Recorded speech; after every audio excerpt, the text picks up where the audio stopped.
That's it, right? That's the whole thing. Your mindset and how you think about things dictates how you feel about things. How you feel about things dictates how you respond to things. How you respond to things dictates what you choose to do about it. What you choose to do creates the results in your life. Welcome to Spark Joy, the podcast dedicated to celebrating the KonMari method and the transformative power of surrounding yourself with joy and letting go of all the rest. With your hosts and certified KonMari consultants, Kristen Ivy and Karen Sochi. And now, here's the show. Our guest today is Jonathan Pritchard. Jonathan is my business coach here in Chicago. He helped me get For the Love of Tidy off the ground, and he helped me use and apply this predictive art of mind reading to reach my personal and business goals. He is a mentalist, and Jonathan has appeared on America's Got Talent, and he's entertained the U.S. troops stationed overseas, and he's performed in Vegas, on main stages and cruise ships and more. He also helps people discover the magic of connecting. He helps companies connect with their employees during networking events and helps them sharpen their marketing skills to be able to grab prospective clients. And now he's an author of a great new book, Think Like a Mind Reader. So we're so happy to have you today on Spark Joy. Jonathan, welcome. Well, thank you for having me. With that kind of setup, I got to bring it. Well, let's get started by clarifying your title. I'm sure our listeners are very curious.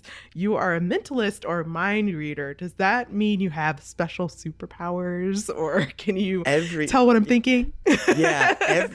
Basically, for the past 12, 15 years, I made my living on stage in front of a room full of 1,000 people. I could make them think that I can read minds. Very, very convincing demonstrations of mind-to-mind communication, but it's all applied psychology. There's nothing that I do on stage that is supernatural or psychic abilities for real. Like a 5-year-old kid could do everything that I do. It's just like with 25 years of practice, and then you'd be able to do that. But the path was basically doing all these mind reading shows, and I worked a lot of colleges over the years too. And enough people were saying, "Man, you're living the dream. You're getting to travel, get paid for it, having fun at work. I can't imagine living that life." And hearing it enough times, it clicked. People literally couldn't imagine living anything other but the 9-to-5 grind of showing up at your cube and then going home. And I started getting really excited to talk to people after the show. So those were my first coaching clients, really. And I started getting emails from them years later going, "Man, thank you so much for talking to me, that I'm on a totally new path and loving it. Thank you for sharing those thoughts." And I realized, well, all the weird psychology I'm using on stage is the same psychology that's used in personal success, in networking, in advertising, in customer service trainings. So I realized that I've got something really valuable that I could help a lot of companies and everybody that person or all the people that company comes in contact with. And I figured out that was the missing link, that kind of education and sharing section that I didn't have from just doing the mind reading shows. So that's why I transitioned into being kind of a speaker and a consultant and a trainer, was to kind of help everybody with the same stuff that's helped me get to the top of my field in the mentalism world. I now help companies and people do the same for whatever it is they want to do. So this is so very interesting, but I'm so curious about how you even got started in this to begin with. So, and you perform all over the world under the stage name Johnny Savant, which is just great. But how did you get started? How did you even find that you had this talent? Well, I was a really shy kid growing up. It's really hard for people to believe after they've seen me on stage or known me for any length of time, just like, but you're such an outgoing person. Say, yes, I'm an introvert that has learned how to be outgoing. And I learned how to do magic tricks at the library when I was in elementary school, really. And through those magic tricks, that's how I got used to relating to people. And when I was 13, I started juggling fire. And when I was 15, I was hammering nails up my nose. And at 18, I was eating fire. So I had really cool mentors who had been there, done that, and were willing to share with me all the secrets of their trade. And I learned from them and then kind of put it into practice in my own life. And about the time I went to college, I was getting more interested in how people are even wired to make magic possible, right? So the way that a trick works is neat, but the fact that magic works at all is even more neat, right? Because it works for everybody across cultures. It doesn't matter. You're still going to be amazed when that tiger shows up, right? So that's why I got really interested in the psychology of how people believe things, how we are wired to navigate reality, how that goes sideways sometimes, right?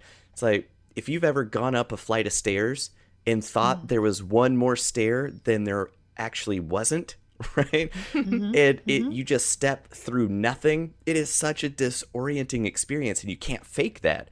Right. And little mental hiccups like that happen all over the place, but for the most part, we never notice them until it's a step, or we stub our toe in the middle of the night because we think the dresser is over there when it's right here, right? In the context of a mind reading show or a magic show, this is a fun experience, but in the context of maybe psychic readings or getting in touch with dead people, right? That's the line that I'm not comfortable crossing.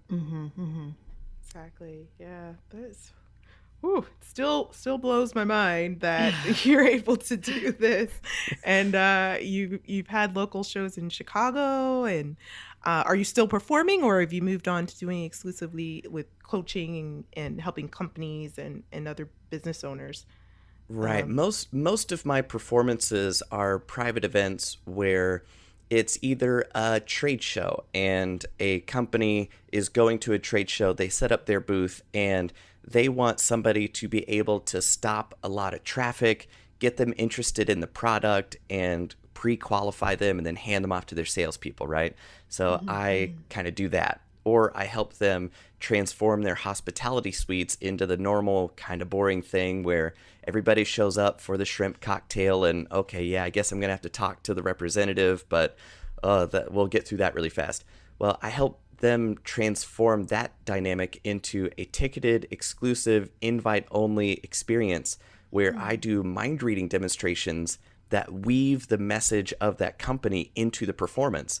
So all these executives and CEOs and high-value clients now literally can't forget the product that my client has brought me in to highlight, right? Or a company will bring me in for their annual awards banquet. And that is such an amazing opportunity for companies because most companies have the two silos. You've got the salespeople that promise the moon and then hand it off to the operations people that now have to figure out how this impossible promise can be delivered, right? Sure. So this annual awards banquet is the only time those two teams actually get to talk. And during the cocktail hour, it's been shown that if you don't get those two silos talking to each other in the first 10 minutes, they're not going to. So they stay in their little clique, stay long enough to get their award, and then go home, right? So I help companies transform that dynamic into something where everybody's talking to each other. I show them something impossible. Now they've got something really cool to talk about and connect over. Because, man, if it wasn't for the weather, most people wouldn't even know how to start a conversation.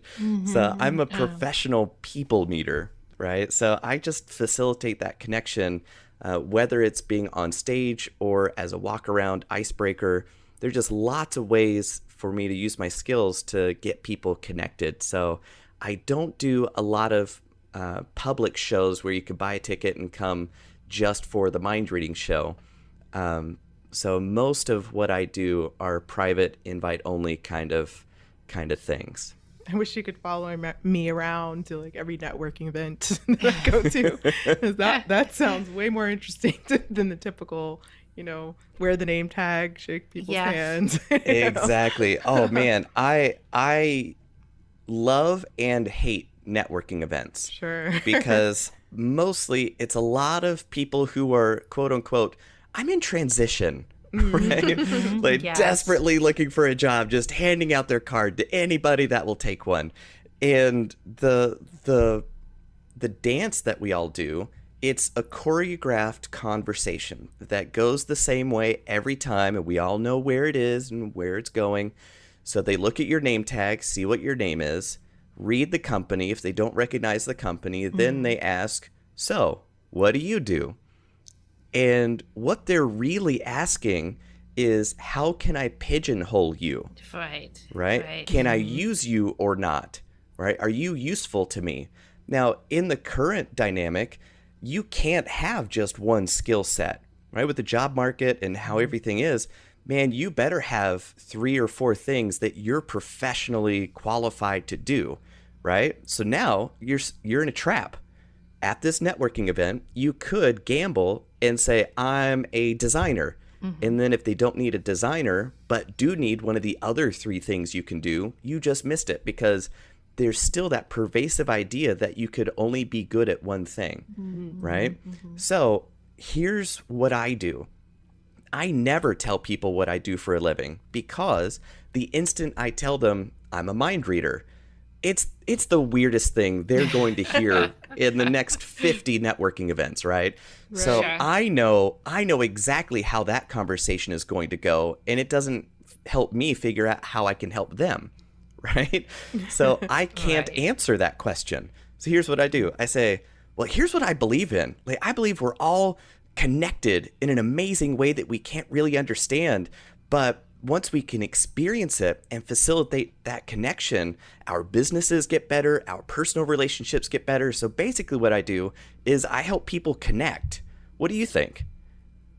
So I just cut Huh. straight to the heart of everything that I do comes from that core belief. Like, that's not just marketing jargon. Like, I fundamentally believe that. So everything that I do is just an offshoot or expression of that fundamental philosophy. So now, if that person doesn't agree with my fundamental philosophy, I instantly know that they're not a good fit for me. So if I allow them to disqualify themselves without even knowing that that's what's happening. So essentially, then you're looking for their response, or you're waiting for their response to see how it fits into kind of what you understand to be an opening for the conversation to continue. Is that right? Exactly. So they go, yeah, I think so. And so then they go, but I still don't know what you do, right? If they can cut through it that fast, right? If they get to the end that quickly and be like, I still don't know what you do. I still don't say. I just ask them, so how would your business be better if you could actually read minds? Now, what that question does, that helps me understand what their biggest pain point is, because they're going to think about a problem that mind reading could help them with. And what that tells me is what issue that they're working on. So then when they say, oh, it would really help our marketing, I say, that's exactly what I help companies do. What do you mean? Well, for 15 years, I was a professional mind reader, and now I use that psychology to help companies improve their bottom line. Wow. That's so amazing. And so memorable, too. Yeah, absolutely. What a Yeah. great approach. So cool. So you've recently released a book called Think Like a Mind Reader. It sounds like an amazing book, and I'm sure all of our listeners are wondering if this will help them learn how to read minds. Well, in a way, yes. Here's the kind of framework for why I even wrote a book. And that's because from my performing days, right, people coming up to me afterwards, they would always kind of be off to the side. Always got an autograph line, and people, oh, thank you so much. And I kind of have the autograph line going, and then there's 1 or 2 people that just stand off to the side. And I instantly know what it is that we're going to be talking about, right? Because they don't want to interrupt everybody, but they want my time to be able to connect over something, right? So I discovered that those folks that really wanted to connect with me after a show because they experienced something that they can't really understand, or they've seen a glimpse into a way of living and thinking about things that kind of opens up the world, right? I figured out that I was having essentially the same 20 conversations in various forms, but it was essentially the same 20 things over and over and over again. So I figured out, as a speaker, I can now help a room full of hundreds of people, but as an author, I could reach anybody in the world that wants to get the book. Now those people can have my thoughts in their head. Like, to me, reading is the most amazing, magical thing in the history of the planet, because the author has ideas, traps them in words on a page. It sits between the covers like a little knowledge time bomb, and then the reader picks it up. Who knows how much time has passed? Then they read it, and they're hearing my words in their head. Like, that's amazing to me. So it's basically all the strategies and approaches and techniques that I used to get to the top of my game that anybody can use in whatever area of their life they want to apply it to. And a lot of people ask, can I get it on Kindle? But it's actually not going to be available for download, because the book itself can be used as a mind reading trick. So the book will actually teach readers how to use the physical book to make it look like they can read their friends' minds. And the instructions are hidden inside the book. So you actually have to read the whole thing to find the instructions on how to use the book you just read to read your buddy's mind. Wow, I bet a lot of authors would like to have that trick. Exactly. I feel like all these bestsellers out there, what are the odds that every single of the millions of people who pick the book up actually finish reading it, when I really think about it. So what a great idea, putting a magic trick at the end of the book. Well, thank you. That's awesome. Wow. Yeah, it was a lot of work to make that actually feasible. The amount of work that went into that dumb book. Oh my goodness. Well, also, I'm curious. Did you experience a lot of pushback from, all the people who get books on Kindles and get books online? I mean, that is like such a huge part of the marketplace now. It is a huge part, but also I'm not too worried about it, right? If I were a world-renowned author, and I would be looking at all that money I'm leaving on the table. But really, a lot of people talk about scaling your business, about marketability, and all these kind of digital platforms and leveraging your time and all that kind of fun stuff. And I'm all for that.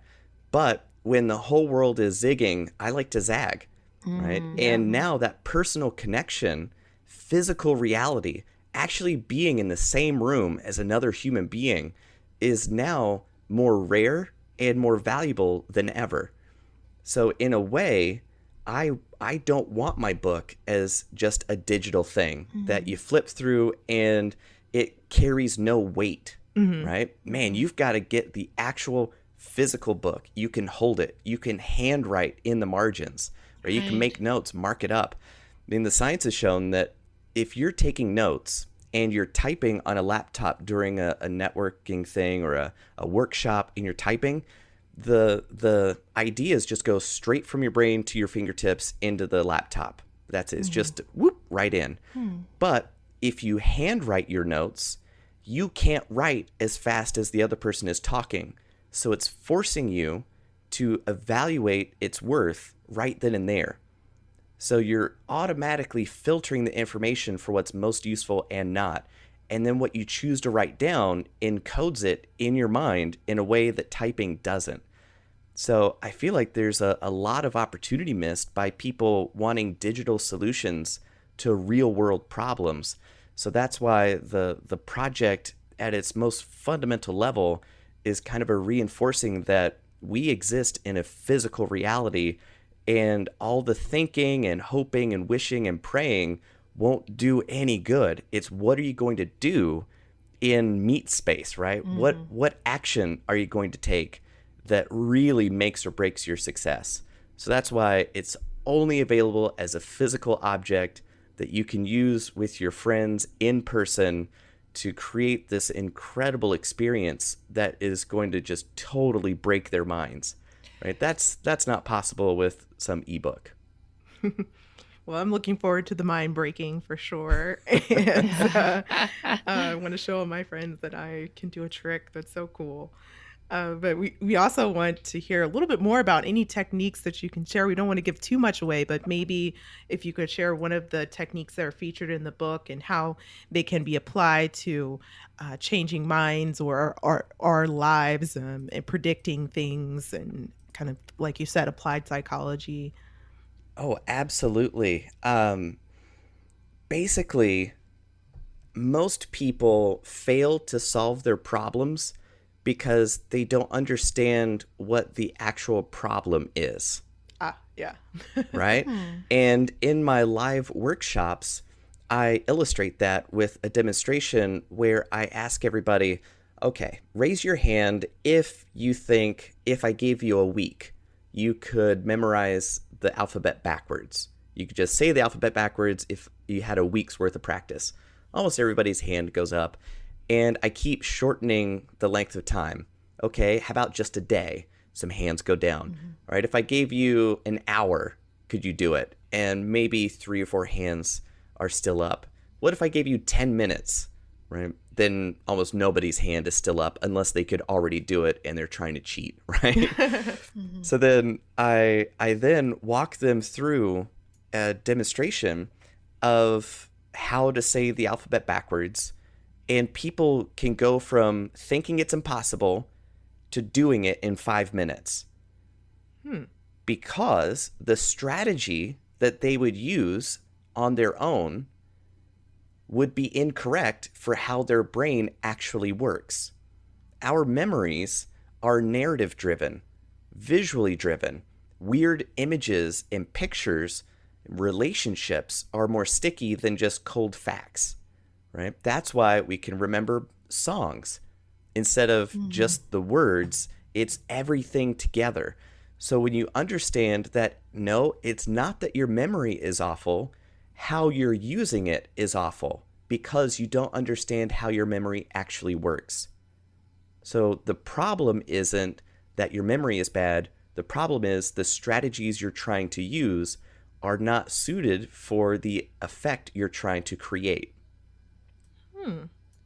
Right? So once you understand the actual problem, now you can employ strategies that address that problem, and you get results that are so much faster than trying to struggle through it because you don't really know what's going on.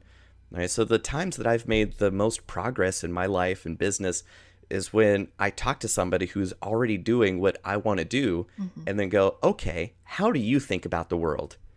And I save myself years of struggling to try to figure it out on my own. They've already figured it out, right? So that's why everybody needs a coach, right? Olympic athletes have a coach, right? So the next time somebody tells me, well, I think I'm doing all right, I don't need a coach. So where's your gold medal? Right? So even the highest performers still need coaches, right? To keep you accountable, to keep you on track, and to share strategies that are actually effective. That's so interesting. Yeah, we deal with our own form of magic. That's the life-changing magic of tidying up.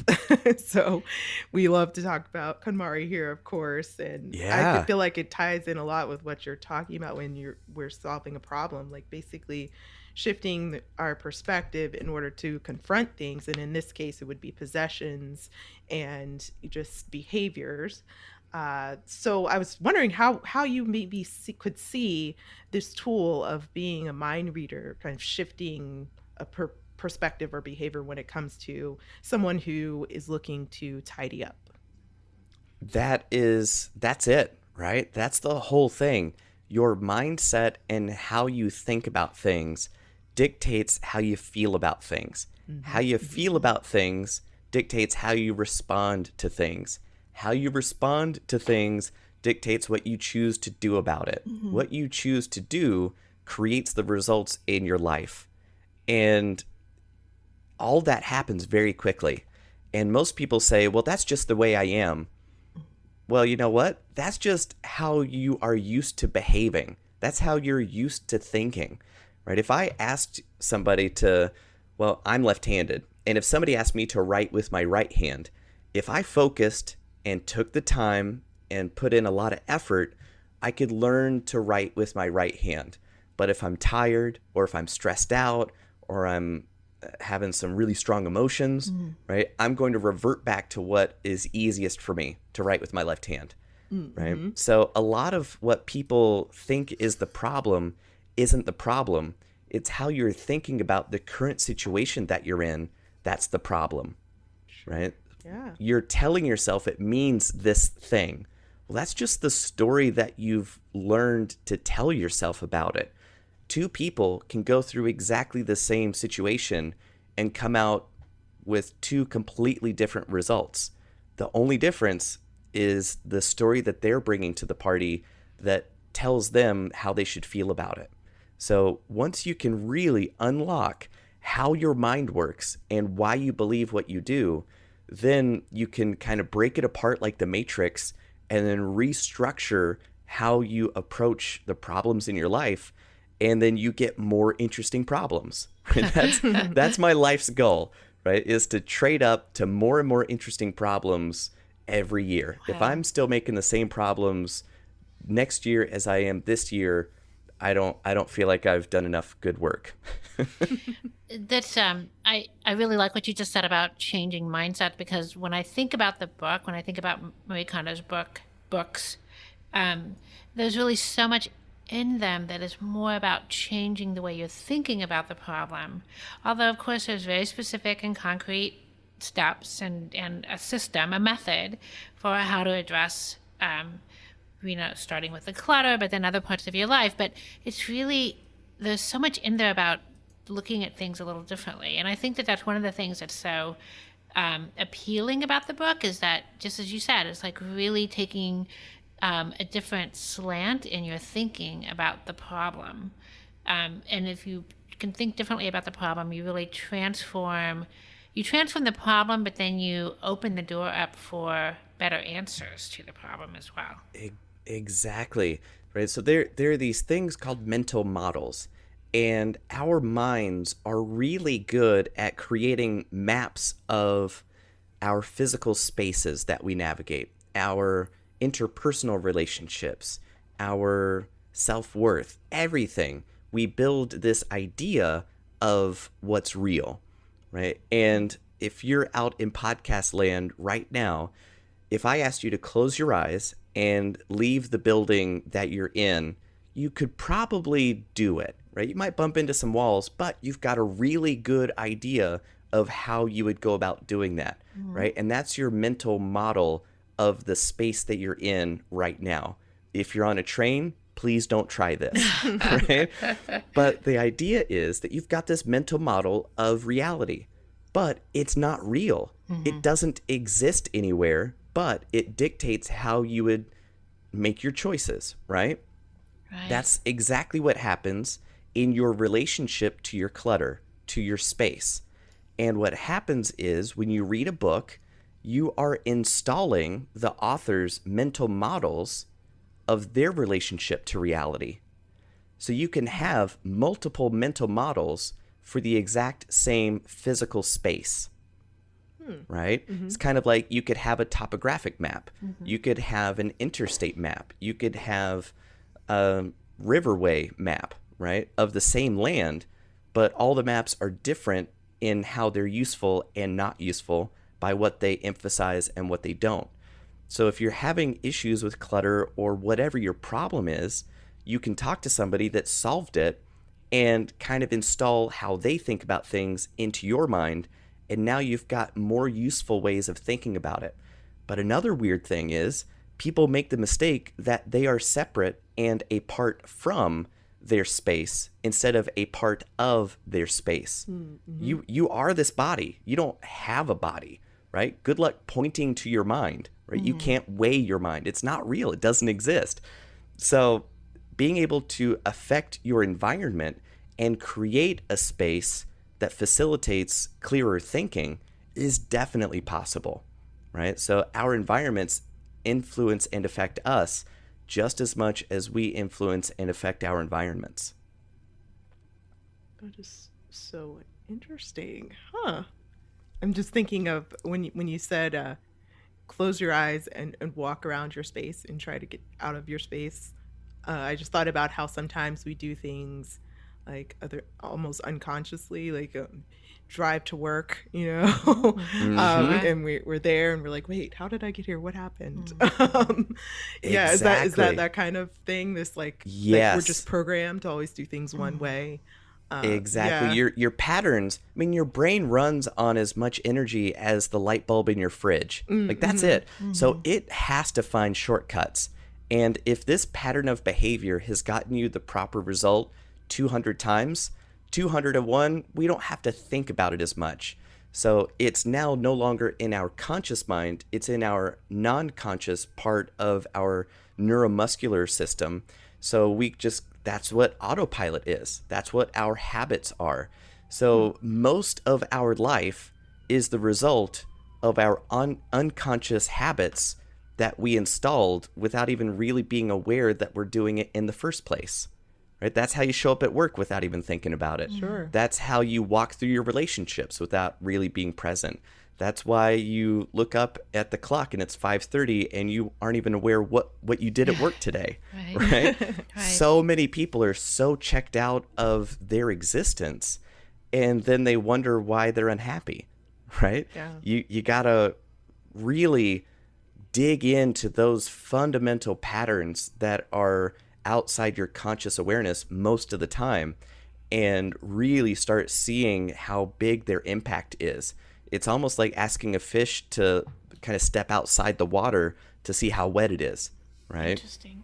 So it's really difficult unless you've spent your life thinking about this stuff, researching it, looking back to shaman times and caveman painting time, right? That's how far back these problems go because that's how we're wired.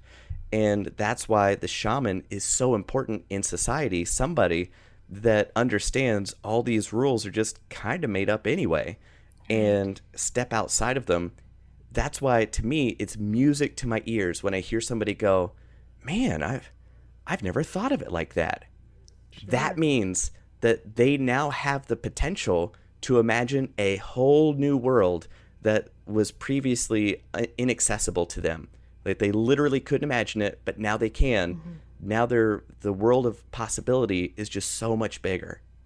Yeah, I think that moment is critical because we all know and even have the tools to make change. We read books, we try to apply them, but if we can't accept them then it doesn't matter, right? So exactly. And that's what magic shows and mentalism shows. Walk you up to the limit of your understanding and then point out into the distance and go, that's where I live. Yeah. Right? And in that context, that's a wonderful experience, right? To kind of break people's brains and show them that there's a lot more out there than you might realize, and you could do a lot more than you think you can. And then to show people how that's possible, that's why I went, man, I can't just do the show anymore, because it's fun to kind of distract people from how awful their life is for an hour. But if I'm able to share those psychological tools with an audience for that hour that then they could apply across the board in their life and make change for the rest of their life, to me, that's too important not to be doing. Oh, wow. Yeah, for sure. So one of the things that we always like to ask our guests is, at this very moment, what sparks the most joy for you? Oh, man. What sparks the most joy for me is a quiet night in with my sweetie. Oh, that's She's so great. she's amazing, and I've lived the on the road life, traveling all over the world, doing all that kind of fun stuff. But man, it sure makes being home special. So I value and treasure the quiet nights in. Right? When I'm a professional goer outer and meter of people, there's nothing that brings me more joy than doing absolutely nothing with my favorite person on the planet. That's really great. I love that one. Let me ask you this. Do you have any final words of wisdom that you'd like to share with our listeners? Something that they can take away? Ooh. I probably should, but I would say fail faster is basically it, right? Because the only time you learn is when you're uncomfortable in experiencing something new. And the most often, that experience is the result of failure. So the more often you can fail, the faster you'll learn the right lessons. Because you can't just learn from your successes, you learn a lot more from your failures. So if you're worried about being perfect, well then just embrace that failure. And then you'll never have to worry about being perfect, but you will advance and develop and grow so much faster as a person. So don't be ashamed of your failures. Right? Learn from them, apply the lessons, and be a better person. Love Very that. good advice. Love it. Awesome. Well, thank you so much, Jonathan, for joining us here at Spark Joy. It was so great having you. Well, thank you so much for letting me share my thoughts and just break people's brains. It's my favorite thing ever. Well, thank you so much for being with us. To connect with or hire Jonathan, you can visit likeamindreader.com. His book, Think Like a Mind Reader, is available on Amazon. So now we want to hear from you. Tell us your burning tidying questions or share stories about how KonMari has impacted your life. You can find us at sparkjoypodcast.com and click Ask SparkJoy to leave a question or comment for a chance to be featured on next week's show. You can also join the discussion on Facebook, Instagram, or Twitter at the handle @SparkJoyPodcast. Thanks for tuning in, and we hope your day sparks joy.